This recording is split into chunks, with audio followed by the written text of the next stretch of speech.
अक्षय तिवारी जी। काजर गुरुदेव, आपके चरणों में कोटि कोटि प्रणाम। गुरुदेव, मैं प्रारंभिक साधक हूँ, अभी नाम जप का प्रयास कर रहा हूँ, पर जब भी पूर्व अभ्यास के वशीभूत होकर व्यभिचार या उसके कारण गलत क्रियाएं हो जाती हैं, बाद में ग्लानि के साथ लगता है कि हमने जो कुछ थोड़ा सा नाम जप किया था वो भी शून्य हो गया। भगवान, अब पहली बात तो मुझे ये क्षमा कि करें। नाम कभी नष्ट नहीं होता। जैसे आपने 100 बार नाम ले लिया तो अब ये कभी त्रिकाल में कोई भी पाप ऐसा नहीं कि इसको नष्ट कर सके। नाम अविनाशी का है तो वो भी अविनाशी है। हाँ, ये जरूर है, जैसे आप गंगा नहा के आए हो, ऊपर से आप केरोसिन छिड़क लिए तो बदबू तो आएगी ना आएगी, गंगा जल की निर्मलता ढक जाएगी ना। तो ऐसे गंदे जैसे आचरण कर लिए तो मन एक ग्लानि युक्त हो जाएगा। जो पवन वृत्ति नाम से उत्पन्न होनी थी वो रुक जाएगी, पर नाम नष्ट नहीं होगा। निराशा आ जाती है। निराशा आ जाती है। नहीं, नहीं आना चाहिए निराशा, क्योंकि अगर 100 बार पटक किसी पहलवान ने लगा दी तो कुश्ती लड़ना थोड़ी छोड़ दिया जाता है। गुरु की शरण में होकर के दांव सीखा जाता है। 100 बार तो तुमने गिराया, अब थोड़ा दूध पिएंगे और दंड बैठक और बढ़ाएंगे, और गुरु की शरण में होकर वो हाथ सीखेंगे जिससे पटकेंगे। ऐसे ही अभी मन पटक रहा है, मन ही तो पटक रहा है। मना कष्टानि इंद्रियाणि प्रकृति स्थानि कर्षति। अब तुम अगर हमारी दांव सीख जाओ तो अभी बचना शुरू हो जाएगा। जिस दांव से दुश्मन को पछाड़ा जाता है, गुरु से युक्ति मिलती है, युक्ति से मुक्ति मिलती है। मन जब भोगों की तरफ आकर्षित करे तो उस समय तुम ये देखो कि ये उसकी मांग है, तुम्हारी नहीं। भूल हमसे ये हो जाती है कि हम तुरंत अपनी मांग मान लेते हैं, और आपके दस्तखत के बिना वो कुछ हरकत कर नहीं सकता। ना कोई ज्ञानेंद्री की हरकत होगी, ना कोई कर्मेंद्री की हरकत होगी। आप जब तक उसको सपोर्ट नहीं देंगे वो कुछ नहीं कर सकता। होता क्या है, वो इतनी जल्दी सपोर्ट ले लेता है कि हम समझ ही नहीं पाते हैं। ये देखा, ये खाया जाए तो अच्छा है, हाँ हमें बड़ा सुख मिलेगा, आज हमारी इच्छा है कि हम ये खाएंगे, अब फंस गया। नहीं, रसेंद्री की इच्छा हुई और मन ने हमको विवश करने की कोशिश की। अगर खाने योग्य है तो पहले खरीदेंगे, उसे भोग लगाएंगे, फिर पाएंगे। अगर खाने योग्य नहीं तो लाख कोशिश कर ले, मैं नहीं खाऊंगा। अंदर की युक्ति है, उसके दृष्टा बनो ना कि भोक्ता बनो। अपने लोग क्या करते हैं कि दस्तखत करने के बाद क्या, वो जहां पेश करता है तुरंत उसी में हम तन्मय हो जाते हैं और लगता है ये मेरी मांग है, ये मेरी गलती है, ये मेरी अच्छाई है, थोड़ा हटो उससे। ऐसा लगता है उसे कर लेंगे तो सुख मिल जाएगा, मतलब। हाँ, सुख में ही तो बांधता है, कई बार संसार में कहा है। अच्छा, जैसे बच्चा एक बहुत बढ़िया रेशम की थैली चमकती हुई और उसमें सौंच भर दी जाए, सौंच, और ऊपर से इत्र छिड़क दिया जाए और आपके हाथ में पकड़ाई, जो कान में दूसरा कह दे कि अब आप क्या करोगे, पहले छोड़ दोगे ना, पहला काम क्या करोगे, उसे छोड़ दोगे। ये थैली है, यहाँ मलाशय है, मूत्राशय है, मल का द्वार है, मूत्र का द्वार है। केवल अगर कहीं प्रयोगवाद धर्म युक्त है तो संतानोत्पत्ति के लिए है, और इसमें सुख होता तो आप सब संसार में भोग रहे, हाथ उठा के देते कि हे भगवान, अब कृत्य भयऊं मैं, अब कछु नाथ न चाही मोरे। प्रभु, जो चाहता था मिल गया। आज तक किसी को हुआ हो तो बताना, किसी को हुआ हो? तुम भी भोग करके देख लिए हो। डायरी रखो, नाम जप करते रहो, और उस भोग को, चाहे जिस इंद्री का भोग हो, अब फिर उसमें देखो तो बाद में तुम्हें यही लगेगा कि ग्लानि, अशांति, कोई सुख नहीं, एक भ्रम जैसा था जिसे हम सुख मान रहे थे। प्रहलाद जी ने लिखा है, जैसे नई दाद उत्पन्न हुई उसको खुजलाओ, कैसा लगता है? थोड़ी देर ऐसा नहीं लगता, अच्छा सा महसूस होता है त्वगेंद्री का, और बाद में जब थवती और कल्लात उसमें जलन पैदा होती। ऐसे ही ये सुख के लोभ से माया बांधती है। धर्म पूर्वक सुख भोगना भगवत प्राप्ति का हेतु होता है, और अधर्म पूर्वक सुख की लालसा से जाना ये नरक प्राप्ति का हेतु होता है। वास्तविक भगवान ने कह दिया दुखालयम अशाश्वतम, तो सुख कैसे मिल सकता है? हम कई बार एक चरित्र सुनाया है भर्तरी जी का। भर्तरी जी बहुत चक्रवर्ती सम्राट थे, तो सबकी जब नवयुवक अवस्था होती तो एक आकर्षण होता है भोगों में। तो उन्होंने मन में विचारा कि मेरे मन में सबसे ज्यादा आकर्षण क्या है। अब चक्रवर्ती सम्राट थे, निकला स्त्री शरीर, और तो हमारे पास सारा वैभव है। तो उन्होंने अपने मंत्रियों से ऐलान कर दिया, धन दे करके या बलपूर्वक, जैसे भी हो। क्षत्रियों में पहले जैसे भीष्म पितामह स्वयंवर में जाके काशी से अंबा अंबालिका आदि का अपहरण किया, जैसे भी हो मेरे लिए सुंदरी लाई जाए। मैं उसका वर्णन करूंगा। तो विश्व में सबसे श्रेष्ठ सुंदर निकली, उस समय उसका नाम पिंगला था, मतलब सर्वांग सुंदर एक तरह से। भर्तरी जी देखे और मन में संतुष्ट हुए, यहाँ जैसा मेरे मन में भावना थी वैसा ही, और ऐलान कर दिया कि मेरे सिंहासन पर विक्रमादित्य मेरे छोटे भाई बैठेंगे, मैं अनुभव करूंगा कि सुख है कितना। इस मन ने मुझे बताया है कि इस शरीर में सुख है, तो मैं उसे देखूंगा। एकांत महल, किसी का प्रवेश नहीं, समय से भोग सामग्री उपस्थित हो जाए, बस कोई राजकाज का विषय, विक्रमादित्य देखेंगे। अब राजा चक्रवर्ती, उनका तो आदेश ही काम करता है। कुछ समय व्यतीत हुआ तो एक दिन पिंगला अपनी खिड़की से बाहर देख रही थी, तो पीछे थी अश्वशाला, जिनमें राजघरानों के घोड़ों की देख रेख, और तो उसका जो सेवा कराने वाला था अश्वपाल, वो बहुत ही सर्वांग पुष्ट और हष्टपुष्ट ऐसे, क्योंकि राज सैनिक था वो। पिंगला ने उसको देखा, उसका मन उस पर आ गया। अब खिड़की में थी, इशारे से, तो जब महाराज शयन में होते तब वो उनसे मिलना शुरू कर दिया। ये बात किसी को पता नहीं चली, पर सीआईडी लगे हुए थे, विक्रमादित्य को बताया। विक्रमादित्य एकांत में मिले और कहा, तुम माँ के समान हो, मैं दोष नहीं करता, पर आप हमारे महाराज के साथ कुछ अनर्थ वृत्ति ना कर बैठो, इसलिए मैं आपको सूचित करता हूं, आपके कदम गलत जा रहे हैं।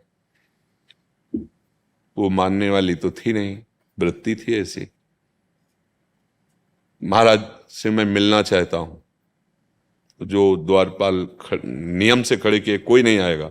जब बताया विक्रमादित्य, मैंने दोनों सोचा विशेष कोई समस्या होगी, तो पहले ही रानी ने गए और उनका, महाराज आप हमारे बड़े भाई भी हैं, पिता तुल्य हैं, और आपकी सुरक्षा हमारा प्रथम कर्तव्य है। महारानी का गलत कदम हो रहा है। बोले मुझे पता है दुष्ट, पहले ही बता दिया है, मुझे पता है कि तू खुद गलत दृष्टि रखता है पिंगला के ऊपर, और अब ये आकर उसके ऊपर दोषारोपण। पिंगला ने बता दिया कि मेरे ऊपर गलत दृष्टि है, मैंने उनको रोकने की चेष्टा की, तो मुझे नष्ट कराने के लिए आपको अपने पक्ष में करके कोई जाल रच रहे हैं। वो पूरी बात भी नहीं कह पाए, उनके लिए दंड निर्धारित कर दिया गया, इनको राज्य से बहिष्कृत किया जाए, और हमें आंखों के सामने दिखाई न देना। हम नहीं समझते थे तुम इतने नीच प्रवृत्ति के हो। और कई प्रमाण उसने, बड़ा प्रसंग, कई प्रमाण उसने साबित कर दिए।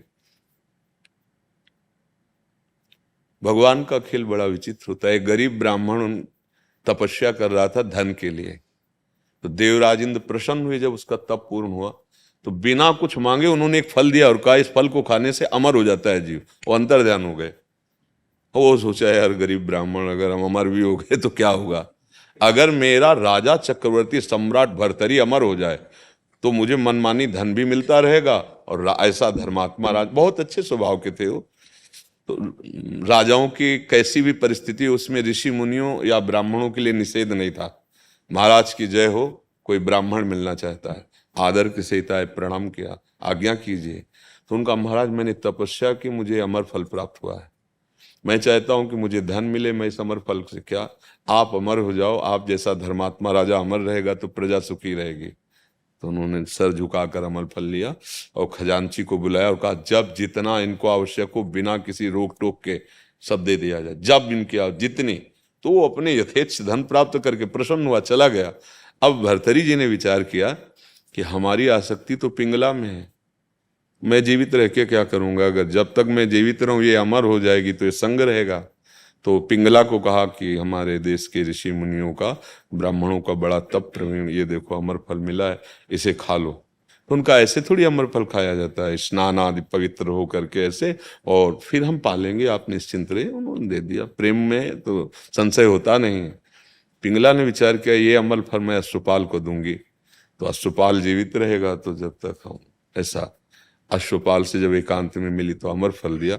उसने उसको बहाने से टाला और कहा कि हम समय से अपने पा लेंगे, उसको विश्वास था। अश्वपाल का प्रेम जो महाराज की दरबार की नर्तिका थी, वैश्या, नवीन तरुणी, उससे उसका आसक्ति थी। उसने सोचा उसको दे देंगे तो वो जीवित रहेगी, और जब तक रहेगी तो क्रम देखो। वैश्या के हाथ में जब अमर फल है तो उसने कहा मैं वैश्या हूं, इसको खा के क्या अमर हूं, मेरे महाराज को अगर ये अमर फल मिल जाए, वो अमर हो जाएंगे, तो मेरा जीवन सार्थक। तो जय जयकार हो महाराज की। वैश्या मिलना चाहती है, दरबार की नर्तिका, क्या बात है। ये अमर फल, देखा गौर से वही अमर फल, तेरे को कैसे मिला? बोले महाराज अगर कोई अपराध हो तो क्षमा किया जाए, मुझे अश्वपाल ने दिया है। ठीक है, चलो जाओ। अमर फल लिया और ऐलान कर दिया कल महाराज भर्तहरि राज दरबार में बैठेंगे सुबह। इसके बाद अश्वपाल को बुलाया और सामने खड़ा किया, कहा जानते हो एक ही हुक्म में तुम्हारे सैकड़ों टुकड़े किए जा सकते हैं, पर मैं तुम्हें बिल्कुल कोई दंड नहीं दूंगा, ये असलियत बता दोगे तुम्हें अमर फल कहाँ से प्राप्त हुआ। उनका महाराज प्राण क्षमा किए जाएं, बहुत बड़ा अपराध हमारा और महारानी का क्षमा, बिल्कुल कोई दंड नहीं, जाओ तुम। महारानी को बुलाया और सभा में ऐलान किया कि देखो हमारे देश के ब्राह्मणों ने तप के बल से अमर फल प्राप्त किया था, रानी ने उसे पाया और मैं तलवार से काटूंगा, ये मरेगी नहीं। जे तलवार ने चीख पड़ी, नहीं महाराज मैंने नहीं कहा। क्यों? कहाँ है अमर फल? आप चुप। उनका मुझे पता है कि अमर फल तुमने अश्वपाल को दिया था।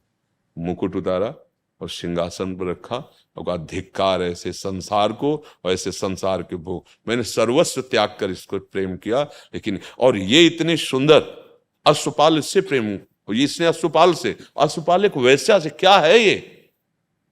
और ढूंढवाया, विक्रमादित्य को तिलक किया और आजीवन के लिए लंगोटी लगाकर घोर वैरागी। तो उनके शतक हैं, भर्तहरि शतक, जो बड़े बड़े वैरागी जन पढ़ करके उस मार्ग पर चलते हैं। तो ये केवल माया का एक आकर्षण है। धर्म पूर्वक पाणी ग्रहण करके संतानोत्पत्ति करते हुए भगवान की जो सृष्टिजनक पूजा है, ये इसके लिए तो विधान है। ये कोई पशुओं की तरह मनमानी स्वेच्छाचार वर्ताव करना, ये पापाचरण, और ये कभी शांत नहीं होता है, कभी शांत नहीं होता। आप किसी वृद्ध से एकांत में पैर छुए उसके और उससे पूछिए कि आप अपना अनुभव बताइए कि आपका मन शांत हो गया है? नहीं शांत हुआ। ईमानदारी से अगर वो बताएगा तो नहीं शांत हुआ। और जो भजन में लगे हुए हैं वास्तविक ईमानदारी से, नाटक वाली बात अलग है, तो मन धीरे धीरे शांत हो जाता है। जैसे बमन कोई खाना नहीं चाहता, ऐसे विश्व का कोई भी भोग उसे परास्त नहीं कर सकता। एकमात्र भगवान और भगवान का भक्त जो भजन परायण है, वही असलियत में इस माया की चकाचौंध से बच सकता है। नहीं तो ये चकाचौंध ऐसी है कि बड़े पाप कराते चले जाए। देखो कितने गंदा हृदय हो जाता है। जो शरीर हमारा इतना प्रिय, उतना माताओं बहनों को भी तो प्रिय। चार लोग मिलकर ऐसा फिर काट देना, मार देना, जला देना, ये सब क्या है? ये सुख है? ये तुमने सुख भोगा? अब जाओगे नरक में, जेल में, तब तुम्हें पता चलेगा। तो ये सुख की आशा से ही तो पाप हो रहे हैं ना। अगर वास्तविक सुख होता तो तृप्ति ना हो जाती। आप विचार करो। तो भला आग में तुम घी डालते जाओ, भला बुझ जाए तो हमें बता देना। आग में साथे साथे घी डालते जाओ, प्रज्वलित होती चली जाएगी। घी डालना रोक दो, सामग्री डालना रोक दो, शांत हो जाएगी। त्यागा शांति अनंतरम भगवान ने। तो हमारी तो बच्चा यही प्रार्थना है कि अगर गृहस्थ में प्रवेश हो चुका हो तो अपनी पत्नी से प्राण प्रिय और एक भाव केवल। अन्य ये सब जो व्यभिचार प्रवृत्ति, चाहे स्त्री हो चाहे पुरुष हो, दुर्गति को प्राप्त होगा, अशांति होगी, जीवन अमंगल में। और अगर ब्याह नहीं हुआ तो ब्रह्मचर्य धारण करो। ब्रह्मचर्य अत्यंत आवश्यक है जीवन में। मतलब ये समझो जैसे गाड़ी बहुत महंगी है और उसमें डीजल पेट्रोल ना हो तो खड़ी तो रहेगी। ये शरीर का डीजल पेट्रोल है। अगर आपका जैसे रक्त है ना, और कभी कभी वो भी नहीं डलवाया जाता अलग से, आखिरी सप्तम धातु है वो। एक मन अन्न खाने के बाद जो रक्त बनता है, उस रक्त से एक बार संतान उत्पन्न करने की योग्यता प्राप्त होती है शास्त्रीय आयुर्वेद अनुसंधान के अनुसार। अब आप लोग मन मानिए ऐसे उद्दंडता, तो स्मृति, टांगों में दर्द, कमर में दर्द, खिन्नता, निराश, उदास और वासना और बढ़ती चली जाती है। जितना आप इसमें कूदोगे तो ऐसा लगेगा और सुख है और सुख है। इस पद्धति से इस पद्धति जीवन नष्ट हो जाता है। तो अगर बात समझ में आ जाए तो सुधार कर लो जीवन का। भैया ना समझ में आए तो जब समझ में आ जाए तब सोच लेना। बकाया धर्म पूर्वक चलने से ही शांति, विश्राम और सुखानुभूति। अधर्म से चलने पर नहीं, पापाचरण करने से नहीं, मनमानी आचरण। ये जीवन बहुत कीमती है भाई, बहुत कीमती। इसकी कीमत समझ लो, नहीं तो फिर अन्य योनियों में हम कुछ नहीं कर पाएंगे।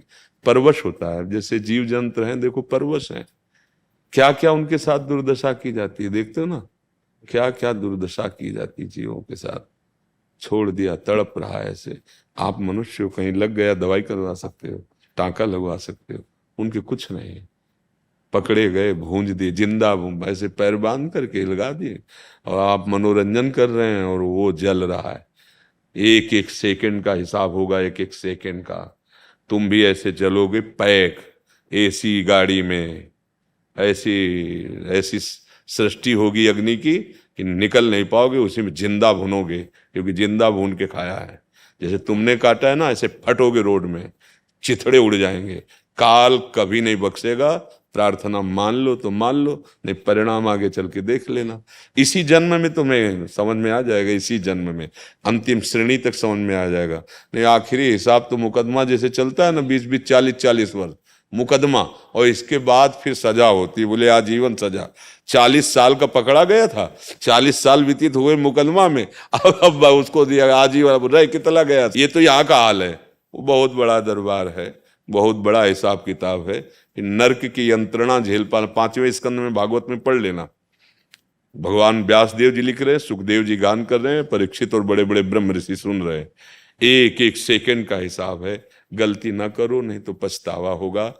अगर जो गलतियां हो गई तो अभी समय है उनके नष्ट करने का। नाम संकीर्तनम यस्य सर्व पाप प्रणाशनम। एकांत में बैठ जाओ, 4 लोग मिलके बैठ जाओ, संगीत लेके बैठ जाओ, या ये संगीत अपने पास है, राधा राधा राधा राधा राधा, सब पापों का नाश हो जाएगा। कोई भी रामकृष्ण हरि जो नाम आपको प्रिय हो, हम तो वृंदावनवासी, राधा उपासी, हमारे तो राधा ही प्राण है, राधा ही जीवन है।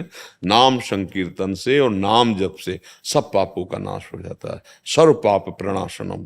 तो अगर गलतियां हुई तो उनका प्रायश्चित कर लो फटाफट, आग लगा दो उनमें, कि वो तो ऐसे बढ़ करके हमको दंड देने योग्य न रह जाए। इसीलिए कहते हैं कि ना मोक्ष सही, ना प्रेम सही, ना परम पद सही। अरे जीने के लिए नाम जप लो कि तुम्हारी बुद्धि शुद्ध रहे, और पीछे जो आ रहा है अटैक करने तुम्हारा कर्म, वो विध्वंस हो जाए।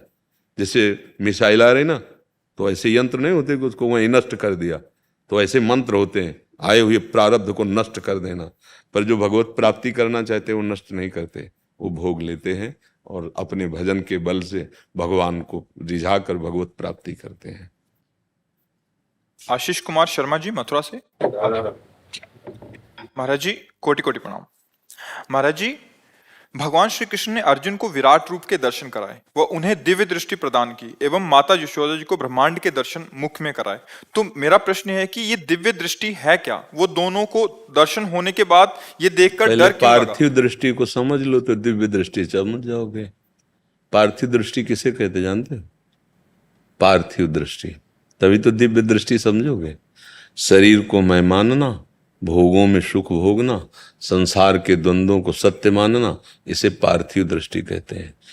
इस दृष्टि से वो सखा दिखाई दे रहे थे, और जो इस दृष्टि का बाध करके, और चिदानंद जो तुम्हारा स्वरूप है, तुम्हारा ये स्वरूप थोड़ी जो आप, ये तो देह है ना, तुम्हारा देह है, बहुत इससे आप अलग हैं, और अभी आपकी दृष्टि यही कि मैं ही यही हूं, है ना।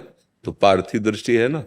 आप जो हो वो कभी आप देख नहीं पाए, अपने को देख पाए हो? कभी मन को आपने किसी सूक्ष्मदर्शी से, किसी यंत्र से किसी देखा हो? जबकि वो माया रचित है, और जो स्वरूप है वो तो भगवान का अंश है।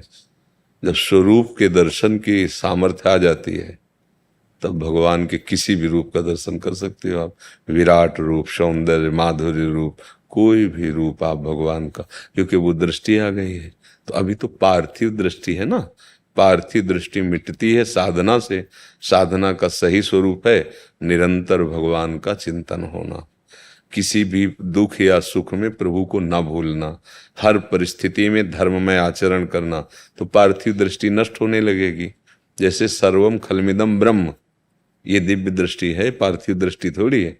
जैसे भगवान कह रहे मत्ता परतरम नान्यत किंचिदस्ति धनंजय, मेरे सिवा कुछ नहीं, भला ऐसा दिखाई देता है? अभी तो हमें बहुत कुछ दिखाई देता है। तो पार्थिव दृष्टि जब तक है तब तक दिव्य दृष्टि को नहीं समझ सकते। दिव्य दृष्टि है स्वरूप दृष्टि। उस स्वरूप दृष्टि का जे ही जागरण हुआ तो अपना बोध और अपने ईश्वर अंशी का बोध। आप चाहे जो विराट देखो, सूक्ष्म, अणु अणियान महतो महियान, वो चींटी के भी हृदय में आराम से चौड़े से सो रहा है, और वो इतना विशाल है कि अनंत ब्रह्मांड उसके एक रोमकूप में है। दिखरावा माते तिन अद्भुत रूप प्रचंड, रोम रोम प्रति लागे कोटि कोटि ब्रह्मांड। ये दिव्य दृष्टि, अणु अणियान महतो महेयान, महान से महान वही है, छोटा से भी छोटा, सबसे छोटा भी वही है, सब उसमें समाये हुए हैं, वो सब में समाया हुआ है। यही दिव्य दृष्टि है। अभी तो पार्थिव दृष्टि है ना हमारी, स्त्री पुरुष, अच्छा बुरा, सुखद दुखद, मान अपमान, निंदा, ये सब पार्थिव दृष्टि है। साधना से, उपासना से, गुरु कृपा से इस पार्थिव दृष्टि का नाश हो तो जो पार्थ को दृष्टि मिली वही आपको दृष्टि मिल जाएगी। महाराज जी, आपने रास्ता तो दिखा दिया है, मैं रास्ते पे बढ़ भी रहा हूँ और कहाँ तक पहुँच पाता हूँ आपकी कृपा के ऊपर। हाँ, निराश होना नहीं। अविनाशी का बच्चा हूँ, शरीर छोड़ेगा फिर नया शरीर मिलेगा, पर चलेंगे इसी मार्ग में तो मार्ग तो तय हो ही जाएगा। नहीं, और अगर निश्चय कर लो तो इसी जन्म में हो जाएगा। पर निश्चय अपने लोग थोड़ा फिसड्डी स्वभाव है ना। नहीं महाराज जी, पक्का स्वभाव है आपकी कृपा से। अच्छा, क्योंकि देखो फिसड्डी स्वभाव को मतलब समझते हो ना, जब जो मन के अनुकूल विषय आया तो भगवान को भूल गए और उसमें लिपट गए तो फिसड्डी स्वभाव हो गया। समझ रहे हो ना। आपका ध्यान कर लेते हैं फिर दृढ़ता आ जाती है। मर्जी, आपने लिखा है आप पीएचडी किए हुए हैं किसी विषय और अभी भी पीएचडी आप पे ही। हम पे पीएचडी तो हो ही नहीं सकती है क्योंकि हमारे पार्थिव की पीएचडी तो कर सकते हो, लेकिन हमारे स्व की पीएचडी नहीं कर सकते। स्व की पीएचडी हितजू करवाएंगे, हित सजनी जो करवा सकते हैं। स्व में प्रवेश नहीं हो सकता है बिना व्यास सुवन प्रसाद के। ललितादिक के भाई, जब बनिता पुरुष भाई मिट जाए, स्त्री और पुरुष का भाव मिटे, पांचवें भूले दे सुधि, छठे भावना रास की, तो यहाँ तो लौकिक पढ़ाई का प्रवेश ही नहीं है। हाँ, जैसे फिसड्डी कहा ना, अगर हमारी मन चाही वस्तु मिल जाए, भोग मिल जाए, अधिक धनराशि मिल जाए और मैं प्रभु को भूल जाऊं तो फिसड्डी ठहरा। प्रभु से बढ़कर महत्व बुद्धि त्रिभुवन में त्रिकाल में किसी भी पर भी न पारमेष्ठम न महेंद्र धिष्ण्यम न सार्वभौमम न रसाधिपत्यम न योग सिद्धिर अपुनर्भवम वा। ब्रह्मा का भी पद नहीं चाहिए, देवराज इंद्र के पद की बात क्या, मृत्युलोक के सम्राट पद की क्या बात क्या, मोक्ष भी नहीं चाहिए, योग की सिद्धियां नहीं चाहिए। हे श्री कृष्ण, केवल आप चाहिए, आप। और यहाँ सम्राट पद और इंद्र पद और इनकी तो बात जाने दो ना, जरा में कहीं अनुकूलता भोग की मिली तो भगवान को भूल जाते हैं। वो बहुत धन्यवाद के पात्र हैं, चाहे आप हों या कोई हो, जो ऐसी परिस्थितियों में भी गोविंद को भूलते नहीं और ये हृदय में रखते हैं कि जान गए हम इस माया के लुभावने चमकीली लेबिल लगाकर अंदर दुख, मैं जान गया अब भटकने वाला नहीं। हे नाथ, बस बचा लो कि मेरा मन आपके सिवा कहीं न जाए। तो सम्राट पद पर विराजमान है अम्बरीश जी, लेकिन मन सावई मना कृष्ण पदारविंद। ये बहुत फिसड्डी है मन। कोई सामने ऐसा शरीर आया जिसको देखकर आप लुभायमान हो गए, फिसल गए। कोई परिस्थिति ऐसी ऐसी विपरीत आई कि घबरा गए और भूल गए प्रभु को, फिसल गए। ना अनुकूल ना प्रतिकूल, त्रिभुवन की राजलक्ष्मी देने पर भी, भागवत का 11 स्कंद में है, जो आधे पल के लिए अपने प्रभु का स्मरण नहीं छोड़ता, महाभागवत, वो सुदृढ़ है। इसीलिए अपने लोगों को दृढ़ रहना है, भगवान से बढ़कर महत्व बुद्धि कहीं ना हो। और अभी तो समोसा चटनी में भी भूल जाएंगे भगवान को, है नहीं। एक ने प्रश्न किया था कि अब सिद्धियां नहीं नजर दिखाई देती पहले ऋषि मुनियों में कि अंतर ध्यान हो जाना, ऐसा हो जाना, या आप सराएं ऐसा ऐसा। तो भाई देखो, उसके लिए आपकी योग्यता भी तो चाहिए। जब यहीं के विषय आपको रौंद दिए तो फिर जब थप्पड़ से गिर जाए तो ब्रह्मास्त्र चलाने की जरूरत क्या है। एक थप्पड़ मारो, गिर गया, उसके ऊपर बेचारे के ऊपर ब्रह्मास्त्र चलावे तो अनीति ही होगी, नहीं होगी। तो ऐसे जो इतना सुदृढ़ है कि मृत्युलोक के भोग क्या, देवलोक के भोग क्या, ब्रह्मलोक के भोगों तक से वैराग्य है। अब उसके सामने एक से एक सिद्धियां, एक से एक वैभव, पर वो फिसलता नहीं है। दीयमानम न ग्रहणंति बिना मत सेवनम जना, उसे सारूप्य, सायुज्य, सामीप्य, सारिष्ट, एकत्व मोक्ष दिया जाए वो नहीं स्वीकार करता। मुझे कृष्ण चाहिए, मतलब कृष्ण से बढ़कर कुछ नहीं। एक महत्व बुद्धि कृष्ण में अब आ जाएगा। अब जो चाहोगे देख लोगे, अपने प्यारे को जिस रूप में चाहो उस रूप में देख सकते हो। वो बहुरूपिया है ना, वो भी बारह बनता है कई। देख रहा हूँ आपको। हाँ हाँ, दृष्टि है जय पर जेकर सत्य सनेहु, सो तो मिले न कत संदेह। इसमें हम इसलिए काट नहीं कर सकते कि जब सब जगह है तो आप कहीं भी दृष्टि में खंबे में देखा तो भगवान निकल जाए, तो अगर इस शरीर के ढांचे में देखोगे तो आपको वही नजर आएगा, दूसरा कोई है ही नहीं, उसी के सब बल पर है। नहीं हाँ, नीरज कुमार चौहान जी। राधे राधे महाराज जी। महाराज जी, आज से 3-4 साल पहले तक मैं कभी किसी साधु महात्मा पर भरोसा नहीं करता था। लगता था ये सब अपनी दुकान चला रहे हैं। कभी सुना था कि इस बाबा को ऐसा हो गया, ये आरोप लग गया। परंतु पिछले 2.5 साल से आपको जब से सुना, लगता है अभी भी पृथ्वी पर महापुरुष मौजूद हैं। उन्हीं की वजह से पृथ्वी। हाँ भैया ना, हम आपको पहले, हम पूरा प्रश्न तो बाद में, हम अपनी बात बता दें ना। यहाँ से जो कुछ तुम्हें मिल रहा है ये साउंड है। अब जो आपको सुनने को मिल रहा है, जो आप देख रहे हैं, इसमें मैं कहीं नहीं हूँ, ईमानदारी से कहता हूँ। ये आप जो सुन रहे हैं ना, ये जो आपको सुनाना चाहते हैं उन्हीं से सुन रहे हैं आप, मेरी सामर्थ्य नहीं। अब ये है कि जैसे अर्जुन के घोड़े की बागडोर पकड़ ली तो फिर निर्वाह करते ना, ऐसे ही उन्होंने बागडोर पकड़ ली है, उन्हीं का है। और जब तक हम भगवान में महत्व बुद्धि नहीं रखते तब तक चाहे जो भेष बदल लें, भोगों में महत्व बुद्धि रहती है। और जब तक भोगों में महत्व बुद्धि रहती है तो फिर असलियत तो नहीं आ पाएगी ना। असलियत तो तभी आएगी जब चकोर की भांति केवल श्री कृष्ण के चरणारविंद का हो। अगर नहीं तो फिर माया भगवती उन्हीं की तो है, फिर वो आकर्षण हो जाता है।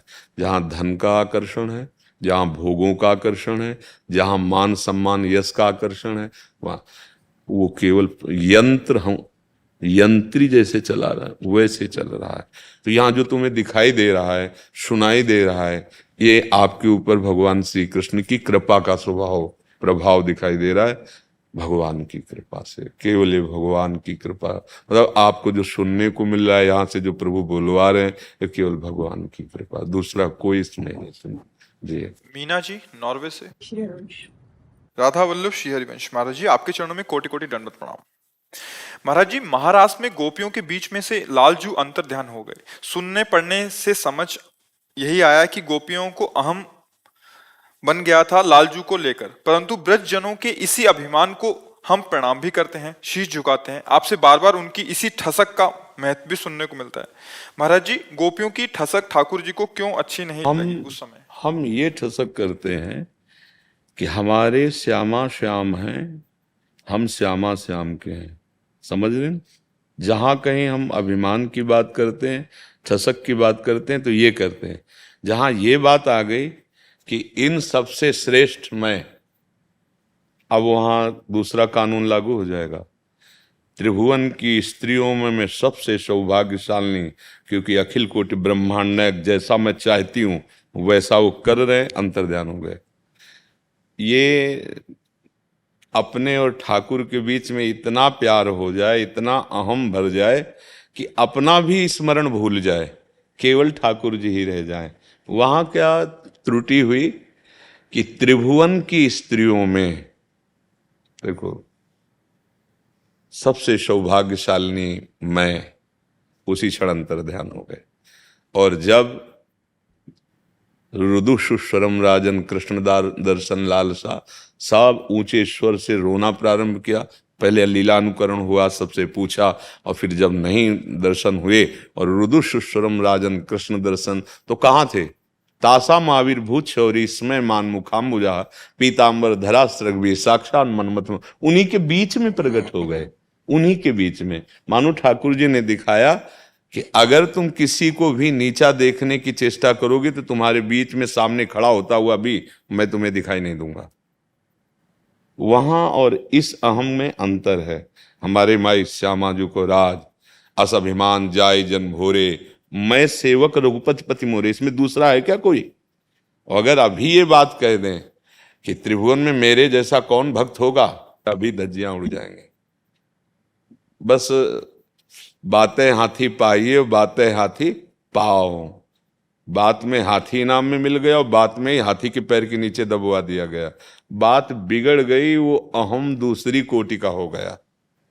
वो गोपी जनों के अंदर नहीं, वो हमको सुधारने के लिए लीला हुई है। ये हमें सुधारने के लिए। किसका प्रश्न था? आपको समझ में आ गई हमारी बात? जी। आकांक्षा जी देहरादून से। राधे राधे। गुरु जी आपके चरणों में प्रणाम। गुरुदेव, मैं बहुत संवेदनशील सेंसिटिव हूँ। दुनिया में कुछ भी गलत या अनुचित होता है तो मैं अपने हृदय पे ले लेती हूँ और वो दुख दर्द ऐसा लगता है मेरा ही है।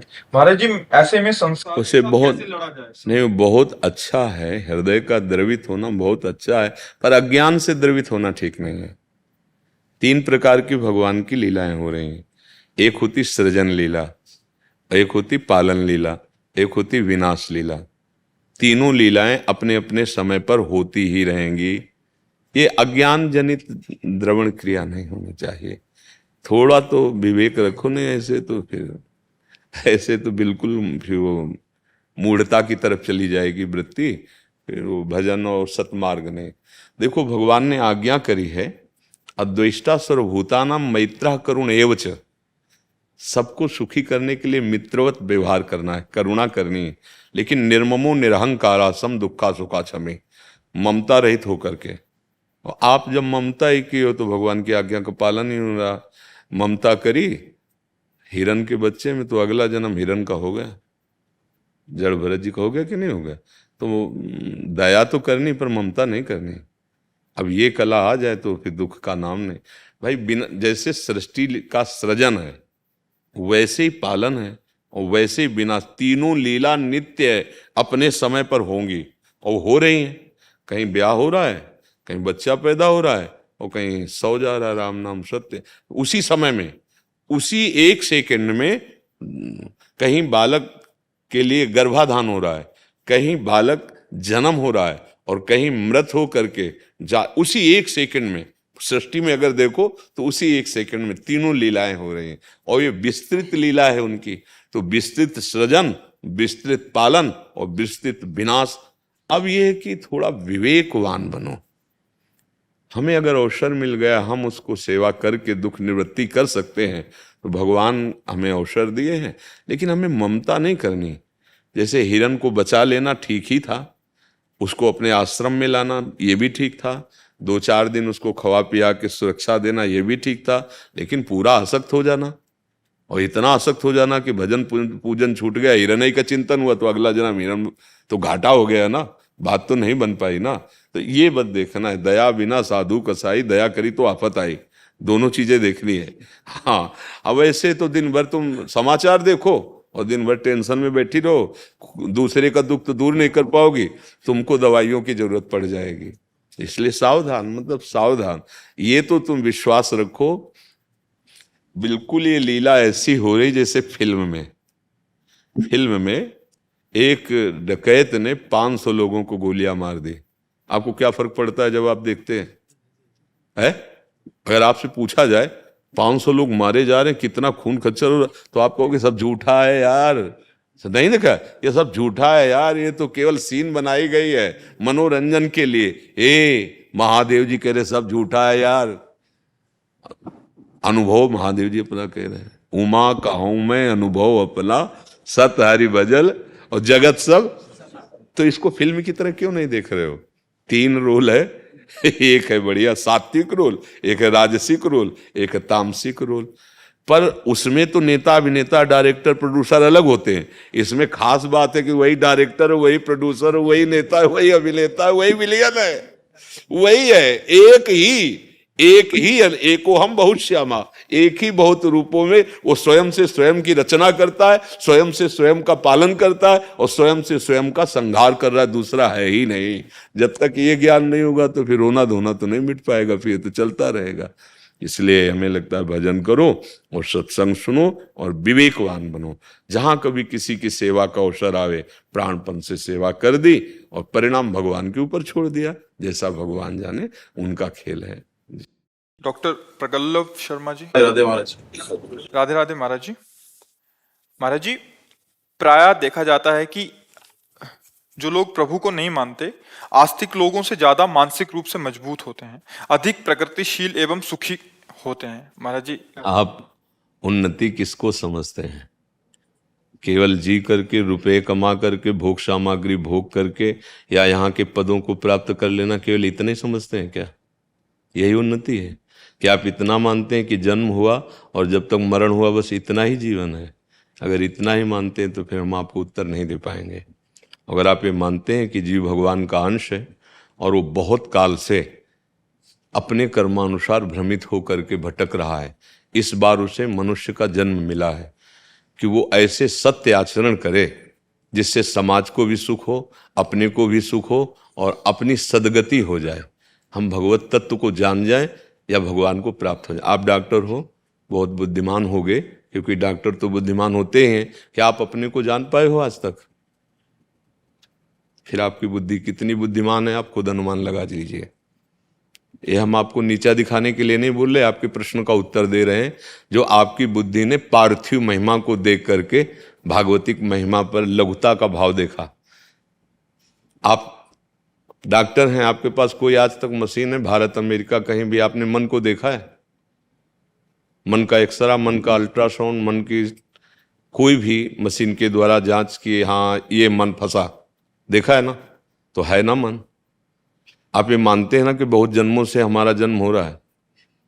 मानना पड़ेगा, इसलिए कि छोटा बच्चा जो गर्भ के बाद पैदा होता है, जब माँ के स्तन लगाए जाते हैं तो पीना सीख, किसने सिखाया? किसी डॉक्टर ने सिखाया या मास्टर ने सिखाया? ऐसे उसको करो, वो भयभीत होकर रोने लगेगा, इसका मतलब इसका परिचय है भय से। ऐसे करो वो किलकारी माँ, इसका मतलब प्यार का परिचय है, मतलब पुराना है, वर्दी नई है इसकी। बच्चा नया शरीर धारण किए है, लेकिन वो बच्चा नहीं जो अंदर है, वो भगवान का अंश है। हाँ, अब तुम्हारे प्रश्न पे आते हैं। जीव के दो कर्म होते हैं, एक शुभ कर्म होते हैं, एक अशुभ कर्म होते हैं। जब हमारे शुभ कर्म का नंबर आता है तो चाहे जितना तुम पाप कर रहे हो तुम्हें दुख नहीं होगा, तुम्हारी उन्नति होती चली जाएगी, तुम्हारी सारी की सारी बातें बनती चली जाएंगी। और जिस समय तुम्हारा शुभ कर्म नष्ट होगा और वर्तमान का पाप और पीछे का पाप जो आपका जमा है, धज्जियां उड़ जाएंगी। ठीक से धर्मात्मा पुरुष अच्छे भाव से चल रहा है, कोई पाप नहीं कर रहा, पर पूर्व पाप का कर्म उसके ऊपर लागू हो चुका है। अब वो कितना भी सुकृत करे, अब उसको दुख, असफलता, विपत्ति ऐसा दिखाई देगा, पर वो हृदय से मजबूत होता चला जाएगा। सहता, अगर उसको सही सलाहकार ना मिला तो टूट सकता है, नहीं तो हृदय से मजबूत होता चला जाएगा। और जिस दिन उसका वो पाप नष्ट हुआ और पीछे का सुकृत मतलब पुण्य और इस समय का सुकृत एकदम वो प्रकाशित हो जाएगी। ए कल ये दुकान में बैठे अमुक कार्य कर रहा था, आज ये हो गया। समझ रहे हो? ये कर्मों का हिसाब है। एक जैसे किसी को आखिरी बिल्डिंग पे ऊपर चढ़ाया जा रहा हो अपराधी को, तो ये मत समझो कि इसको हवा देने जा रहे हैं, ऊपर से पटकने जा रहे हैं नीचे। तो पापाचारी को जब आप उन्नतिशील देखना ना, तो समझ लेना ये ऊंचाई से जाके ऐसा पटका जाएगा, किसी काम का नहीं रहेगा। तो हमारी बात प्रार्थना मान लीजिए, इस असत खिलौने को आप खिलौना मत समझिए। दूसरे उदाहरण में आप ज़्यादा बुद्धिमान है इसलिए समझ सकते हैं। आपको जैसे इस देश में भेजा गया है, यहाँ सब कुछ आपके पास है, लेकिन जहाँ से भेजा गया उस देश में जब आपके जाने की तैयारी होगी तो यहाँ का एक बाल भी नहीं ले जा पाओगे। बुद्धिमान कहे जाओगे? यहाँ से जब तुम्हारा ट्रांसफर होगा तो यहाँ का एक बाल भी नहीं ले जा सकते तुम, सुई की नोक भर कुछ नहीं ले, तो बुद्धिमान कहे जाओगे? पूरे जीवन भर कमाया, सब संबंध बनाए, रिश्ते नाते, और जब चलने का समय आया तो ये कपड़ा भी उतरा लिया गया, ये भी उतरा लिया। अब क्या बचा? जीवन। अब जो पाप और पुण्य कर्म के वो भोग, सत्संग के द्वारा जब सावधान हो जाता है कि नहीं। एक बार हम कहीं सुनाया सत्संग पे कि जब सिकंदर अपना नक्शा, तो कुछ साधु सामने जब उसका पूरा समाज आ रहा था और वो विजय श्री को गर्व प्राप्त किए हुए, तो आके ऐसे नाच रहे थे साधु। ओ बात बन गई, बात बन गई, ऐसा बलवान तो देखा नहीं।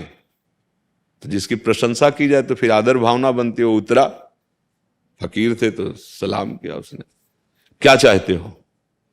तो उनका, आप तो बादशाह हो, बड़े वीर हो, हमारे फटे कपड़े रहते हैं तो हमारे पास एक सुई धागा है, उससे सिल लेते हैं, तो जब परलोक जाएंगे तो वहां ये सुई धागा हमें आप दे देना। तो उनका तुम पागल हो क्या? कहीं परलोक में कुछ जाता है? बोले सच्ची तुम्हें पता है? बोले तो फिर क्यों इतनी हिंसा करता है, फिर क्यों ऐसा करता है? जब सुई धागा भी नहीं जा सकता तो तू ये क्या वैभव, क्या ये रत्न सब लेके जाएगा? होश उड़ गए। और उसने अपने आदमियों से कहा जब सिकंदर का शरीर छूटे तो विमान से ऐसे हाथ निकाल देना कि कुछ सिकंदर लेके नहीं जा रहा है। खास बात जो सत्संग में समझा रहे हैं वो ये समझ, किसी का भी जो कर रहे हो वो इसी शरीर में उत्तर मिल जाता है। और आगे जो परिणाम होता है वो तो जैसे चोर पकड़ा जाता है ना, तो उसको 2-4 थप्पड़ मार करके जेल ले जाए, वहाँ थाने ले जाया जाता है। पर अब ये 2-4 थप्पड़ उसके दंड नहीं हुए, असली तो धुलाई जो होगी वो अंदर होगी, और वो भी उसका पूरा दंड नहीं हुआ। फिर इसके बाद उसके कपड़े ठीक करके उसको दवा खवा पिया के एकदम, और फिर उसको हथकड़ी डाल के, ये भी नहीं हुआ। इसके बाद सालों मुकदमा चलेगा, फिर आजीवन कारावास। और घटना कितनी थी? 15-20 मिनट का अपराध। जैसे लोग कह देते ना कि भगवान इतने जन्म क्यों चलाते हैं? 40-40 वर्ष मुकदमा चलता है, फिर उसको फांसी है जीवन की। 40 वर्ष तो ब्याज में उसके व्यतीत हो गए जेल में, इसके बाद सजा हुई। अपराध बहुत बड़ा होता है, वो ऐसे किनगे के किनगे निकलते चले जाते, फिर भोगना पड़ता है। तो हमें ये लगता है कि हम अपनी बुद्धि को कंट्रोल करते हुए अच्छे मार्ग में चलें, अच्छा आहार करें, और कहीं ना कहीं ईश्वर है। जब कृति है तो रचना करने वाला भी तो होगा। कृति माने रचना, तो प्रकृति है ना, तो परमात्मा इसका रचनाकार है ना, मानते हो ना? तो उसकी शरण हो जाए, और वो कहीं और दूर नहीं, आपके हृदय में ही है। अच्छे आचरण, इन बुरे लोगों की उन्नति को देख करके ऐसे सोचो कि ऊपर चढ़ाए। हाइड्रोजन जब ज्यादा फोकस मारे तो जाना फ्यूज होने वाला है। अपनी वाट से ज्यादा वो पावर से प्रकाश दे तो खुश मत हो जाना, वो फ्यूज होने वाला है। तो ये सब फ्यूज होने वाले हैं। महाराज इनका एक और था कि वो ज्यादा बुद्धिमान होते हैं, मानसिक रूप से ज्यादा मजबूत। हाँ, हम बताते हैं तुम्हें, इसका भी उदाहरण देते हैं। एक बच्चे को माता पिता रोज समझाते थे गेम मत खेल, पढ़ा कर। 12-13 वर्ष का था। एक दिन पिता ड्यूटी से आए, वो गेम खेल रहा था, मारा एक थप्पड़। इतनी बार कहा गेम मत खेला कर, तू पढ़ाई का समय है तेरे। वो अपने दोस्त से बोला जाएगा कि हमारे पिताजी ने तो हमें थप्पड़ मारा, कहा गेम ना खेला करो। हम तो बोले फिर क्या? बोले पिताजी की बेइज्जती करना चाहते हैं। बोले कैसे करोगे? तो दोस्त ने कहा हम बताते हैं, छोटा सा कैमरा लो, जहाँ तुम्हारे मम्मी पापा रहते ना वहीं इसको फिट कर दो, और बस तुम वो हमको दे दिया करना, हम उसको वायरल कर देंगे, भारी बेइज्जती हो जाएगी। और उनके जो रिश्तेदार नातेदार मित्र थे वह बोले यार तुम अभी पैसा कमाने के लिए अब ये धंधा शुरू किया है? उनका ऐसा क्या? उनका ये क्या है? तो उनका ये कैसे हो सकता है? क्योंकि तो गृहस्थ में पति पत्नी हो तो धर्मयुक्त, कोई पाप तो है नहीं। रिपोर्ट की उन्होंने। अब जो वहां से पुलिस, ये घटना है, कोई कथा नहीं है। जब पुलिस आई ना तो उसने पूछा आपके घर कौन आता है? बोले 1 महीना से तो कोई रिश्तेदार भी नहीं आया, कोई नातेदार भी नहीं आया, कोई मित्र भी नहीं आता, बस हाँ मैं हमारा बेटा है। बेटे से पूछा तो बिल्कुल सर हम ऐसा। अब ज्यादा उससे खुल के पूछ नहीं सकते। तो एक नजर होती है, वो नजर में लगा कि इसी में कुछ कम है। तो उनका सुनो, हम जानते हैं कि तुम्हारे पापा तुमको डांटते होंगे, तुमने पापा को ऐसा।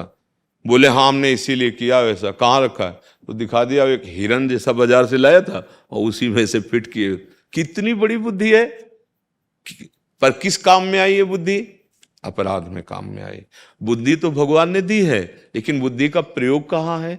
दूसरों को दुख देना, नीचा दिखाना, अपमान करना, हिंसा करना। अगर इसी बुद्धि को सद्बुद्धि में बदल दिया जाए, सत्कार्य में। आपके पास पैसे तो हैं लेकिन खर्चा कहाँ कर रहे हो? तो इसका मतलब थोड़ी कि दूसरों का विनाश करना, पापाचरण करना, दूसरों की चोरी कर लेना, ये कोई बुद्धिमत्ता है क्या?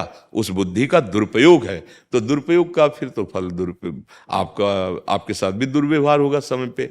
छोटे छोटे बच्चों को इतना ज्ञान है कि अभी हम लोगों को उतना ज्ञान नहीं है। आप देखो छोटे छोटे बच्चों को इतना, तो भगवान ने बुद्धि दी है, उसका प्रयोग किधर हो रहा है? गलत प्रयोग कर रहा है तो इसके लिए बड़ाई थोड़ी उसकी दी जा सकती है। उसके लिए बड़ाई नहीं दी जा सकती है। बड़ाई दी जाती है, तुम्हारे को बल दिया है तो दूसरे को संभालो, दूसरे को उठाओ, दूसरे की रक्षा करो। ये नहीं कि बल दिया है तो दूसरे को मारो, दूसरे को सताओ। तो बुद्धि तो भगवान ने सबको दी है। तो आप क्या समझते हो वो बुद्धिमान है?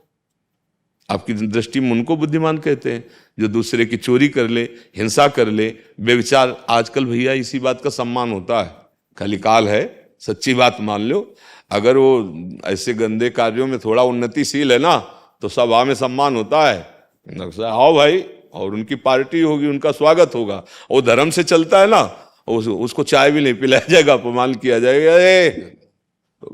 अब सत्य वस्तु को तो समझ पाना थोड़ा कठिन है, इसलिए भाई हमें तो लगता है कि ऐसी बुद्धिमानी से तो बुद्धि ना हो तो अच्छा है। जो बुद्धिमानी दूसरे का अहित करे, दूसरे को दुख दे, दूसरे की हिंसा करे, वो तो बुद्धिमानी नहीं कही जा सकती है।